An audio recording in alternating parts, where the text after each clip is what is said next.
Hi, I'm Jack Hathaway and welcome to Conversation Corner. I'm joined, as I almost always am, by Jim Lehan, a member of the Board of Selectmen. Jack. Hi, Jim. So we've just had our fourth quote-unquote nor'easter, although this one decided not to show. And we canceled everything for the storm that never got here. Yeah. Unfortunately, a couple of meetings were canceled last night, thinking the storm was going to start in the afternoon, and then it got delayed and whatever. So it didn't happen, but those meetings will happen. So we're in the end of March. We have about 4 or 5 things I think we want to talk about. Mm-hmm. And since I brought up storms, why don't we just good place to start. Why don't we go with that? We've had a tough winter road-wise. Yeah. We went through that patch of really cold weather where we were down below freezing for, I guess, 15 days or something like that. And I think everybody saw that the roads exploded when the weather warms up after a cold spell like that, and a little moisture gets in there, and then it refreezes, and we've got potholes everywhere, unfortunately. Yeah. I know Bob is coming into the board shortly to talk about his efforts for roads next year, and last year I think we set an extra $200,000 aside for roads, and hopefully be able to do that again this year. But the main roads have taken such a beating from this extreme cold. In February, you're out raking your lawn. Yeah. And then March said, nope, not done. Yeah. And it's taken a huge toll on the roads. So I know Bob is going to have a lot of work to do on the main roads. And we don't have what a lot of people would call main roads. Yeah. Main for what we have, anyway. Certainly Union Street and some other roads have really been beaten up. So we might not get to all the neighborhoods that we like to get to on a sort of an annual basis, but it's going to be a lot of work this summer. Yeah. And just as, and I know you share this, Jack, and our public safety folks were just outstanding during these storms. And I say it every time, and I know we all say it every time. I've even seen a number of things on Facebook and other areas where people have been grateful for the work that they've done, but they did some just miraculous things in helping people that were in need, folks that had illnesses where they made sure that they were okay, even parking an ambulance behind a downed tree because there was a child that they knew had frequent issues in that particular neighborhood. They worked hard. They worked hard and long hours, and we owe them a debt of gratitude. That's it's the kind of job that is very hard to get a thank you, because there's always that expectation that my road is clear and my house is safe and my power's on. My road should be clear. Yeah, but they really did do yeoman's work, and when you look at it as a reflecting to other towns, I'm really proud of those guys. Our fire, our police, and our DPW were outstanding. Yeah, I would thank you. I would agree 100%. Those folks all did a great job. And they're tired. And they're tired, and they don't want any more storms. The DPW guys, they part of their compensation is plowing, et cetera, overtime, and but they're at the point where they don't want any more snow. They've had enough. There was a long days. One person I would add to that group that you thanked is Peter Diamond, the electrical inspector. He was with all the power outages. He gets involved. We rely upon the utilities a lot, but when people have damage to their homes, we rely upon Peter. Peter is the first one out there a lot of times to get things Peter's safe. Peter's a native Norfolkian, and he's one of those folks that loves this town. Yeah. And he's constantly doing things, helps us with the public safety project. He's constantly doing things to, as Peter would say, it's his town. Yeah. And he wants to make sure that he can do everything he can to help it. Yeah. So there were a very appropriate person to say thank you to. A lot of days and nights and long stretches of time that listening to the radio, they kept calling for the electrical inspector. So thank him. So I guess back to the agenda, Okay. So we got town meeting coming up on May 8th. I think we have just under 30 articles, most of them being boilerplate kind of. We got obviously the budget, the water budget, the sewer budget, some capital, nothing tremendous. Although we've got the a request to finish funding the well on Holbrook Street. That's the whole project is about $2.6 million, which includes some work to SCADA, which is the electronic system that will not only manage that we can control that well, but we can control all the systems, the tanks and the wells and gate valves, et cetera. So that'll be one question, and that'll be from the Water Department revenues, obviously. And that's the culmination of a lot of work and a lot of time. Yeah. We've needed a new well source for some time, and it creates, our biggest issue has been redundancy. Yeah. It isn't that we don't have enough water per se, it's that we don't have the redundancy. So this well, and we need more. Yeah. I mean, it's a search that never stops, but this is a big deal. Yeah, And, you're right. So you're right. And we're not asking for permission to withdraw any more water from DEP. And so this is a redundancy, like you said, and the ability to, not only if one well fails, they will still have two wells, but the fact that we can manage them and rest them and let the systems, the water recharge in that area before we start drawing again. And reduce the redundancy, or reduce the exposure we may have to utilizing some of our intermunicipality agreements that we have with Rentham, and that costs us money. Yeah. And Franklin too, yeah, it's a good thing. Most of the other, I think it'll be a relatively, Well, every time we say that, yeah. we're wrong. There are a couple of petition articles, one for a recall provision and one for, I guess I would call a non-binding resolution to look at going back to a 5-day town hall. I've got some thoughts on that, the reasons why we did it, and I think they're still valid. I personally, and I've told the petitioner that I personally, from my personal schedule, I wouldn't mind going back to a 5-day. But I think there are a lot of people in town hall that would fight against that.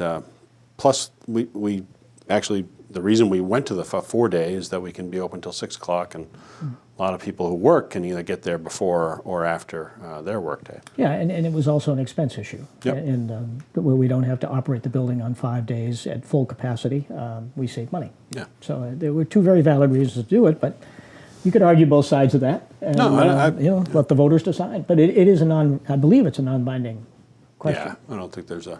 But it's not I don't think it's a bias that anybody on the Board of Selectmen have one way or the other. I think it's more what works for the community. Yeah, yeah. So I think that's, as I said, it'll be a relatively nothing of extreme controversy at town meeting. I think Well, the budget's always an interesting conversation. Yep. I mean, that's primarily what this meeting is always about anyway. In the spring is money. Yeah. There might be a few zoning articles that may be in there as well that we're not sure of yet. But it's primarily money. But for the last 12 years, we have not asked for a dime more than what the law appropriates, and not a dime. So we've operated our budget within the 2.5%, as every town in Massachusetts does. Well, I can't say as they all operate within the 2.5. Some request more through an override process, but we have not done that. And so we operate within what we generate. And I think we've got some really outstanding controls in place. It's come a long way in the last 12 years. Our bond rating has been raised on several occasions. We're AA plus now, which for a small town like ours is pretty darn good. Yeah. And it's played very well for us in our borrowing. Todd's doing a great job on the finance department. We've got great controls in place. We know where we are to actuals on any given day. Mm-hmm. And every year we end up with a surplus, which simply means we underspend our budgets and underestimate our revenues. We use that surplus to build up our reserves. Last year we used $200,000 of it for roads. We don't try to put a lot of it into the budget because that's a one-time revenue source that we don't like to use that for reoccurring costs. But we have, on occasion, used some of that. In a small amount, it's appropriate. In a large amount, it's not good. But I do think your department's done a great job on that. And I think this year we generated a little over $1 million of free cash. I think you shared with me we've got over $600,000 still available. We've got the $250,000 of prison mitigation money, which we use for capital. So financially, and I think we've built our reserves. I think when I first got on the board, we were around $300,000 in the stabilization fund, and we're up to over $1.6 million now. But I think that's important. I mean, everyone takes it for granted, but it has been a priority of you as our former finance director and the board at large that we wanted to ensure that our financials were in good shape. Our audits are outstanding. And I think that's, to me, one of the primary responsibilities. Looking at what other towns have in reserves, as we have learned in our discussions around KP, we're in pretty good shape. That doesn't mean we can't do better or continue to find ways to more effectively manage our resources. We try to do that all the time. But all in all, pretty darn good. So I agree with you, and I think we've had this conversation a couple of times over the years, and while I appreciate the compliment, as you know, this is a team effort, and it goes all from the Board of Selectmen to the town meeting vote. I think we live in a community that wants to live within our means, and realizes that we, even though we want more here, more there, more services, we realize as a whole we live within our means, and yeah, and it leads to strange conversations because it gets into the tax rate conversation, and I think I've probably tried to explain that too many times. Yeah. It's not complicated, but it is hard for sometimes for people to process because the tax rate is dependent on two things. One, obviously the budget, but perhaps even more importantly, the evaluations of property. And I don't know if we're, I know up in last year we had not recovered, believe it or not, on the same pieces of property. They had not recovered to where they were in 2008. I don't know if that still holds true this year. But it's yeah. And so that's shocking when you think about it, that the evaluations haven't come back after 8 to 9 years. New growth obviously has made a difference, but the existing properties have not. And everyone says we need more commercial. Well, we always want more commercial, and we have opportunities to develop that commercial. But our commercial is limited in scope in terms of what we can develop just simply because of the properties and locations. And we don't have an intersection of Route 1. So we can't get a Lowe's or a Target. And I'm not debating whether we want it or don't want it, but we can't develop that type of revenue that those buildings bring in. What we develop are the small businesses, and that's really our bread and butter, and they don't generate a lot of revenue. In fact, they actually generate less revenue than a new home. So as you look out, yes, we want more, but it isn't going to make a major impact in terms of revenue to the town just because of who we are.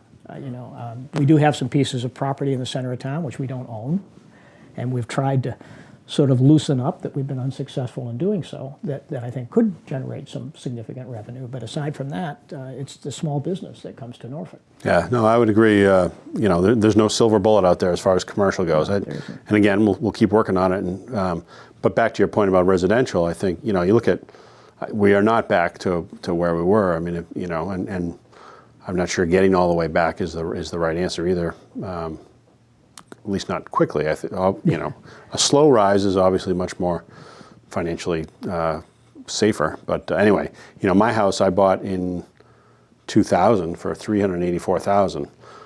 By the end of 2007, 2008, there were very similar homes in my neighborhood because it was a big neighborhood being developed that were in the $700,000 and $800,000.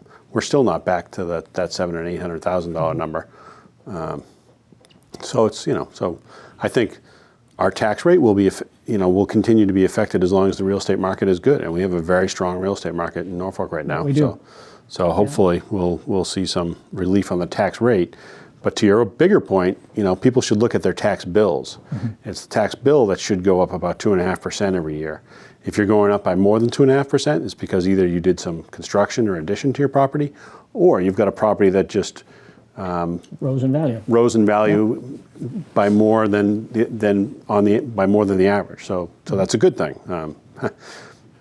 Yeah, I mean it's easy to understand, yet it's difficult to understand. Right. And we're not going to pretend that the tax bill is low. It's not. Right. I know what mine is. But we're in a residential community. We are in a residential community, and if you compare us to other residential communities that have similar types of commercial versus real estate opportunities, we're pretty much right there with everybody else. One of the ones that we sometimes compare ourselves is to Holliston, right. Because they are very highly, percentage-wise, residential. They have a higher tax rate than us, and they do have more commercial because they have Route 16 going through part of their town. And but anyway, so people have questions about their tax bills, we're always happy to talk to them about it. I know Jim talks to people. I will certainly. Assessors can certainly talk about your tax bill, and looking at change from one year to the other. It's always an interesting conversation and a good conversation. I think the hard part for folks to understand is that when you're not overspending your budgets, you're staying within the 2.5%. You're not spending a dime more than you generate. And you're not asking for any additional resources. We are exclusively dependent. That rate, now just talking about the rate, not the bill, is exclusively dependent on the valuation of property. Yeah. Yeah. So when values go down, the tax rate goes up. Yeah. So we did roads. A little bit on the budget. We wanted to talk about Lake Street a little bit. So Lake Street? Lawrence Street. Lawrence Street. One of my L streets. They're close. They're close. So before we get there, I'll just say that because you reminded me about talking about Lake Street, we are doing some. Rich McCarthy, our town planner, has gotten a grant. He's been very good at getting a few little grants, but we've got another grant to do a Smart Streets grant, and it's going to look at some of the dangerous intersections in town. And obviously the one by the cemetery, the other one at the other end of Needham Street, down by the Audubon Society, Boardman and 115, where the buses cross there. That's a place we would like to improve upon. Even Park Street's getting to be a little bit of a problem. Park at the intersection of Park Street and Main, Everett and 115 is one that we would like to improve on. So hopefully we'll get some professional help from traffic engineers and look at how to make improvements to those areas. But that's good news. That is good news. And back to Lawrence Street, we've received a couple of grants. For Lawrence Street, a $1.3 million MassWorks grant and a $500,000 small bridge grant to improve the bridge, primarily to improve the bridge. Now we also know that the 40B that's proposed down there there's going to increase the traffic down there. So that's the $1.3 million MassWorks grant looks at improving the causeway, widening the road, adding a sidewalk. Adding some lighting, hopefully putting the utilities underground, both for public safety as well as an aesthetics concern. There have been some, those projects are separate, but obviously tied together too. Well, one of the grants is tied to it. The $500,000 grant is totally indifferent separate. You're right. to anything that's being developed. But just so people know, and I know a lot of people follow the zoning board and Concom and the Selectmen as well, but Abbeville that's the 40B development, has come to a little bit of a delay. What they're doing now is just having, the town is initiating its right to hire an LSP to go in and review some of the pollution reviews that have been done going back to the Buckley, when Buckley and Mann closed down their factory. So we're going to spend some time looking at that data, determining if more testing needs to be done, reviewing some of the testing that was done, and should give the town some security that A, either things were done right, or B, that we can come up with a plan to have that property cleaned up properly. So. Yeah, and this is really the only time I think where even the Board of Selectmen have any input to a 40B process is when it gets into a public health consideration along with other boards, Conservation and Board of Health. But the real premise of this is that we don't know if there's a problem, but we want to be sure there isn't a problem, and that no one the public in any way is not put at risk. And so that's going to require more work, and everyone has agreed to that, and so we'll just see where it goes. Yeah, and one thing that has come up kind of over and over again, but came up in the ZBA meeting a couple times, and you and I have had a lot of conversations about it. We've had conversations with the developer about it because there's a lot of concern about public water. So, obviously I, in my role, care a lot about the municipal wells, and I'm on a municipal well. When I lived down the end of Union Street, we were on a private well, and we used to always have our well tested.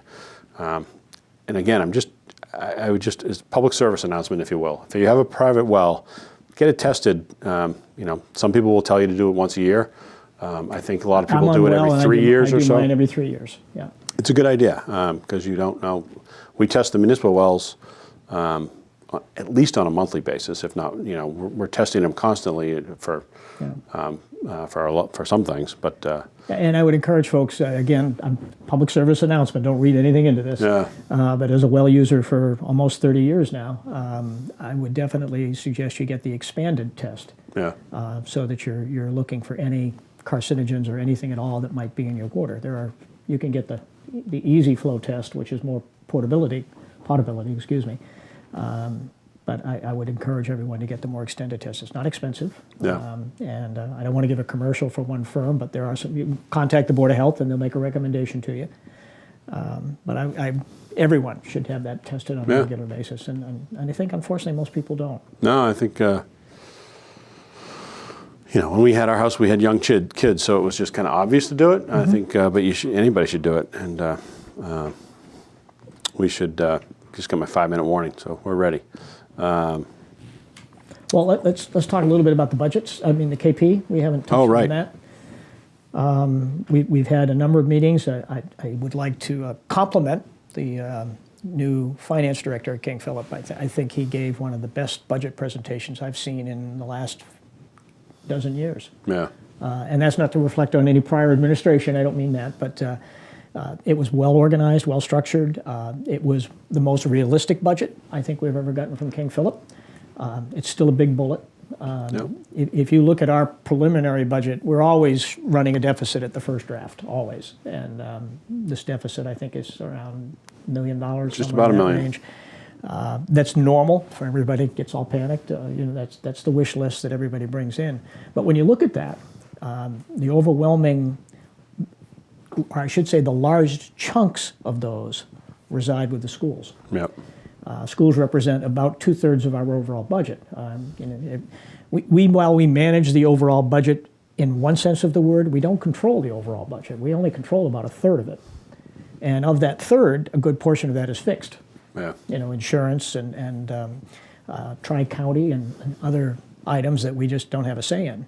So we don't really get to influence a lot in the operational side of the house, but we do have some big bullets on the schools this year, and we're working through that. The schools have been, certainly Norfolk has been very cooperative. It's a little more difficult with King Philip because it's a three-party system. So, and we're first out of the chute, and 2 towns have to agree. So we sort of have traditionally set the standard, whatever that is, and hope that somebody comes and joins us. But we'll see. They haven't always. No, they haven't. They didn't last year. So that's it. I know the budget, as Jim said, we're still working on that. We're about $1 million deficit right now. Probably realistically, that's probably close to $500,000. Correct. Yeah. Correct. Yeah. And we certainly, I don't have any major concerns that we won't be able to close that. We'll go through a little bit of pain here and there, but we'll be able to. We'll go back to department heads and make some cuts in their expansion, and we'll be able to get to where we need to get. I want to encourage people, if you have an interest in the budget, that you start following either on NCTV or live. Follow the advisory board meetings, and if you go to our website norfolk.ma.us and go to meeting calendars, you can actually subscribe to the advisory board and find out when their meetings are. They're starting next Wednesday, and they're every Wednesday after that, except for April 11th. So they'll have the schools in, they'll have the larger department heads in. They go through every department. Yeah. Yeah, and there'll be a detailed review of all of the budgets, and while we review them as well, the advisory board really spends a lot of time. We're more familiar with them, and they're not, so there's a little bit of a presentation or learning curve that they go through to make the evaluations, but please, the opportunity is there for everybody to really get a good understanding, and it'll help us when we get to town meeting. Yeah, I mean, the reality is we're not going to go through every department, every line item at town meeting. That would take 3 nights to do that. So if you're interested, and I hope people are, attend the advisory board meetings, and then if you have questions that don't get answered there, bring them to town meeting. But or call us. Feel free. Call Jim. No, call me. So I think that's about it. It's always a pleasure, Jack. It was a pleasure, and we got to start doing this more often. I know it's been busy. We've gotten a little out of our schedule, so we'll try and get back to the monthly schedule. And I hope everybody enjoys their soon to be spring, and we will hopefully see you at town meeting, and we'll talk to you again in a month. Take care. Yep, be safe.